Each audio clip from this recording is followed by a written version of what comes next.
Over here in America, I do think we have an extremely individualistic, anti civic duty responsibility. You know, I think the average American would rather kill themselves than do anything to benefit their community. I think the average American despises their community. I think the average American, especially the average Republican, thinks of their house as a walled fortress that keeps out blacks and browns and scary people and homeless people and young people on their lawn. And the moment they step out into the great dark beyond, everything is scary. It doesn't matter if the city's ugly. It doesn't matter if the downtown is ugly. It doesn't matter if it's covered in trash and bullshit. Don't know your neighbor. Don't know anything. Don't go to church. Don't do anything. Don't make friends with your coworkers. Don't talk to anyone, don't do anything, have no spot to hang out. In a way, the hyper alienation of American society and our violent opposition to any kind of community like mindset might actually act against fascist takeover a little bit. You're describing paranoid schizophrenia. I'm describing the average WASP who lives in the suburbs. There is no sense of society in this country. WASP, white Anglo-Saxon Protestant. I don't think Americans would be willing to make the sacrifices that would be necessary to turn this country into Nazi Germany.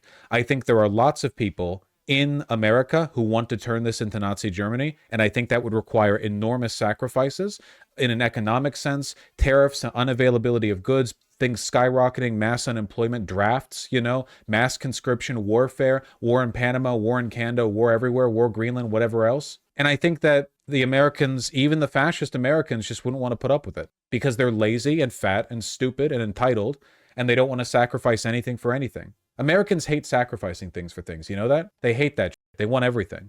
They want their tasty little treats from Temu and Shein, but they want to that China's taken over the world. They want cheap commercial goods. They want to virtue signal everything made in America. Americans are pathetic and weak, and their blood runs thin. There's no civic nationalism in America. The civic nationalism in America is fake. It's riding a Ford F-150 that was made in Mexico and going to a grocery store and buying produce that was picked in the Philippines, and then going home and sitting down and watching black people play football and cheering, but then like crying when at the end of it, like one of the athletes you support gives a press conference where they indicate support for immigrants being deported. On your Chinese or Japanese TV, on furniture from IKEA. There is no American civic nationalism. American civic nationalism is nothing compared to civic nationalism from, and I mean this, basically any other country on earth.